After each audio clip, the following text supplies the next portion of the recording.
Hi all, ಸಂಗೀತ colourful YouTube ಚಾನಲ್ಗೆ ಎಲ್ರಿಗೂ ಸ್ವಾಗತ. ಸೊ ನಾನಿವತ್ತು ಉಸ್ತಿಕಾಯಿನೂ ಅಂತಾರೆ, ಕೆಲವೊಬ್ಬರು ಸ್ವಲ್ಪ ಜನ ಸುಂಡೆಕಾಯಿನೂ ಅಂತ ಕರೀತಾರೆ. ಸೊ ಇದ್ರ ಪಲ್ಯನ ಅಥವಾ ಗೊಜ್ಜನ್ನು ಯಾವ ರೀತಿ ಮಾಡೋದು ಅಂತ ನಾನಿವತ್ತು ತೋರಿಸ್ಕೊಡ್ತಾ ಇದ್ದೀನಿ. ಸೊ ಮೊದಲನೇದಾಗಿ ಇದನ್ನ ಈ ಥರ ಇದರಲ್ಲಿ ಕುಟ್ಟಣಿಗೆಯಲ್ಲಿ ಕುಟ್ಕೊಂಡು ಸ್ವಲ್ಪ ನೀರಿಗೆ ಹಾಕ್ಕೊಳ್ತಾ ಇದ್ದೀನಿ. ಈ ಬೀಜ ನಮಗೊಂದು ಅಷ್ಟೊಂದು ಇಷ್ಟ ಆಗೋದಿಲ್ಲ. ಸೊ ನಿಮಗೆ ಬೀಜನೂ ತಿಂತೀರಾ ಅಂದ್ಬಿಟ್ರೆ ಅದನ್ನ ಬೀಜನೂ ಸಮೇತ ಹಾಕ್ಕೊಳ್ಳಿ. ಈ ಥರ ಹಿಂಗೆ ಕಿವುಚೋ ಅವಶ್ಯಕತೆ ಇರೋದಿಲ್ಲ. ಸೊ ನಾನೆಲ್ಲ ಹಿಂಗೆ ಇರೋ ಉಸ್ತಿಕಾಯಿನೆಲ್ಲನೂ ಜಜ್ಜಿಬಿಟ್ಟು ನೀರಿಗೆ ಹಾಕ್ಕೊಳ್ತಾ ಇದ್ದೀನಿ. ಜಜ್ಜಿಬಿಟ್ಟು ನೀರಿಗೆ ಹಾಕ್ಕೊಂಡು ಕೈಯಲ್ಲೇ ಚೆನ್ನಾಗಿ ಕಿವುಚ್ಬಿಟ್ಟು ಬೀಜನ ತೆಗಿತಾ ಇದ್ದೀನಿ. ಸೊ ಈ ಬೀಜ ಎಲ್ರಿಗೂ ಪರಿಚಯ ಇರ್ಬೋದು, ಯಾಕಂದರೆ ಸಾಮಾನ್ಯವಾಗಿ ಅಂಗಡಿಯಲ್ಲಿ ಸಿಗುವಂಥ ಉಪ್ಪಿನಕಾಯಿಗಳಲ್ಲಿ ಸೊ ಇದ್ರ ಬೀಜನೇ ಹಾಕೋದು, ರುಚಿ ಎಲ್ಲ ಚೆನ್ನಾಗಿ ಬರುತ್ತೆ ಅಂತಂದ್ಬಿಟ್ಟು. ಸೊ ಈಗ ಎಲ್ಲನೂ ನೋಡಿ ಕಿವುಚ್ಬಿಟ್ಟು ಬೀಜನೆಲ್ಲ ರಿಮೂವ್ ಮಾಡ್ಕೊತಾ ಇದ್ದೀನಿ. ಕೆಳಗಡೆ ಎಲ್ಲ ಬೀಜಗಳು ಅಡಿಗೆ ಸೇರಿಕೊಂಡಿರುತ್ತೆ. ಸೊ ಈಗ ಇದರ ಪಲ್ಯನ ಅಥವಾ ಗೊಜ್ಜನ್ನ ಯಾವ ರೀತಿ ಮಾಡೋದು ನೋಡ್ಕೊಂಡು ಬರೋಣ ಬನ್ನಿ.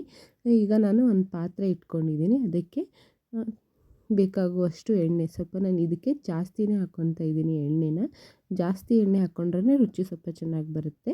ಎಣ್ಣೆ ಕಾದ್ಮೇಲೆ 1 ಟೀ ಸ್ಪೂನ್ ಆಗೋಷ್ಟು ಸಾಸಿವೆ, 1 ಟೀ ಸ್ಪೂನ್ ಆಗೋಷ್ಟು ಜೀರಿಗೆ, ಸ್ವಲ್ಪ ಕಡಲೆಬೇಳೆ, ಅಂದರೆ 1 ಟೀ ಸ್ಪೂನ್ ಆಗೋಷ್ಟಕ್ಕಿಂತಲೂ ಸ್ವಲ್ಪ ಜಾಸ್ತಿ ಕಡಲೆಬೇಳೆ, ಆಮೇಲೆ ಕರ್ಬೇವಿನ ಸೊಪ್ಪನ್ನು ಹಾಕಿ 1-2 ಆಗೋಷ್ಟು ಒಣಮೆಣ್ಸಿನ್ಕಾಯಿನ ಹಾಕ್ತಾಯಿದ್ದೀನಿ.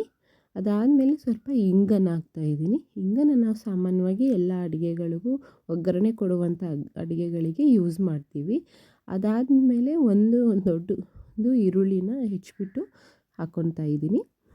ಈರುಳ್ಳಿ ಸ್ವಲ್ಪ ಗೋಲ್ಡನ್ ಬ್ರೌನ್ ಆದಮೇಲೆ ಸುಂಡೆಕಾಯಿನ ಏನು ನಾವು ತೊಳೆದ್ಬಿಟ್ಟು ಇಟ್ಕೊಂಡಿರ್ತೀವಲ್ಲ ಜಜ್ಜಿಬಿಟ್ಟು, ಸೊ ಇವಾಗ ಅದನ್ನ ಬೀಜ ಎಲ್ಲ ತೆಗೆದಾದ್ಮೇಲೆ ಅದನ್ನ ಇದಕ್ಕೆ ಒಗ್ಗರಣೆಗೆ ಹಾಕ್ಕೊಳ್ತಾ ಇದ್ದೀನಿ. ಎಲ್ಲನೂ ಹಾಕ್ಕೊಂಡು ಇದನ್ನ 5-6 ನಿಮಿಷದವರೆಗೂ ಚೆನ್ನಾಗಿ ಫ್ರೈ ಮಾಡ್ಕೊಬೇಕು ಎಣ್ಣೆಲೆ. ಸೊ ಅದು ಸುಂಡಬೇಕು ಸ್ವಲ್ಪ ಹೊತ್ತು.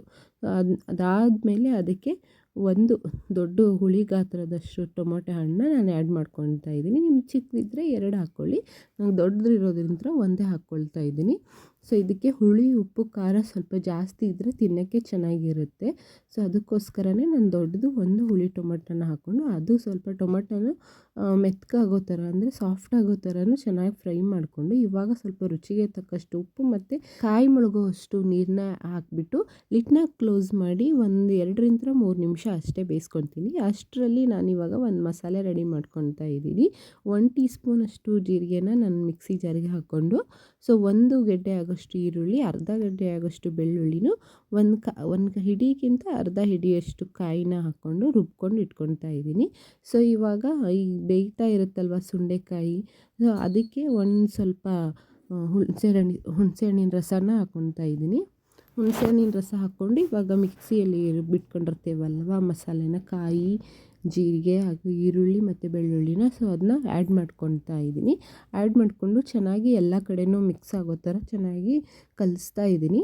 ಸೊ ಚೆನ್ನಾಗಿ ಕಲಿಸ್ಬಿಟ್ಟು ಮತ್ತೆ ಲಿಡ್ನ ಕ್ಲೋಸ್ ಮಾಡಿ 2-3 ನಿಮಿಷ ಬೇಯಿಸ್ಬಿಡ್ತಿದ್ದೀನಿ. ಇದು ಸಾಮಾನ್ಯವಾಗಿ ಹಳ್ಳಿಗಳಲ್ಲಿ ಎಲ್ಲ ಕಡೆ ಸಿಗುತ್ತೆ. ಸೊ ಸಿಕ್ಕರೆ ತುಂಬ ಚೆನ್ನಾಗಿ ಮಾಡ್ಕೊತೀನಿ, ಆರೋಗ್ಯಕ್ಕೆ ತುಂಬ ಒಳ್ಳೆಯದು ಇದು. ಅದಾದಮೇಲೆ 1 ಟೀ ಸ್ಪೂನ್ ಆಗೋಷ್ಟು ಅರಿಶಿನ ಪುಡಿ, ಖಾರದ ಪುಡಿ, ಹಾಗೆ ಕಾಶ್ಮೀರಿ ರೆಡ್ ಚಿಲ್ಲಿ ಪೌಡರ್ನ ಒಂದು ಸ್ವಲ್ಪ ಆ್ಯಡ್ ಮಾಡ್ಕೊತಾ ಇದ್ದೀನಿ. ಹಾಕ್ಕೊಂಡು ಚೆನ್ನಾಗಿ ಅದನ್ನೂ ಒಂದು ಸರಿ ಮಿಕ್ಸ್ ಮಾಡಿಕೊಂಡು, ಅದಾದಮೇಲೆ 1 ಟೀ ಸ್ಪೂನ್ ಆಗೋಷ್ಟು ಬೆಲ್ಲನ ಹಾಕ್ಕೊತಾ ಇದ್ದೀನಿ. ಸ್ವಲ್ಪ ರುಚಿಗೆ ಇರಲಿ ಅಂದ್ಬಿಟ್ಟು 1 ಟೀ ಸ್ಪೂನ್ ಆಗೋಷ್ಟು ಬೆಲ್ಲನ ಹಾಕ್ಕೊತಾ ಇದ್ದೀನಿ. ಅದಾದಮೇಲೆ ಕೊತ್ತಂಬರಿ ಸೊಪ್ಪನ್ನ ಹಾಕ್ಕೊಂಡು 1 ನಿಮಿಷ ಬೇಯಿಸ್ಬಿಟ್ರೆ ಸುಂಡೆಕಾಯಿ ಗೊಜ್ಜು ಚೆನ್ನಾಗಿರುತ್ತೆ. ಚಪಾತಿಗೆ, ರೊಟ್ಟಿಗೆ, ಸೈಡಿಗೆ ಅನ್ನಕ್ಕೇನು ಹಾಕ್ಕೊಂಡು, ಬಿಸಿ ಬಿಸಿ ಅನ್ನಕ್ಕೇ ಈ ಗೊಜ್ಜು ಹಾಕ್ಕೊಂಡು ಒಂದು ಸ್ವಲ್ಪ ತುಪ್ಪ ಹಾಕ್ಕೊಂಡು ತಿಂದರೆ ತುಂಬ ಚೆನ್ನಾಗಿರುತ್ತೆ. ಸೊ ನಿಮ್ಮ ಕಡೆ ಯಾರ್ಯಾರಿಗೆಲ್ಲ ಸಿಗುತ್ತೆ ಈ ಥರ ಗೊಜ್ಜನ್ನ ಮಾಡ್ಕೊಂಡು ತಿನ್ನಿ, ಆರೋಗ್ಯಕ್ಕೆ ತುಂಬ ಒಳ್ಳೆಯದು. Thank you for watching.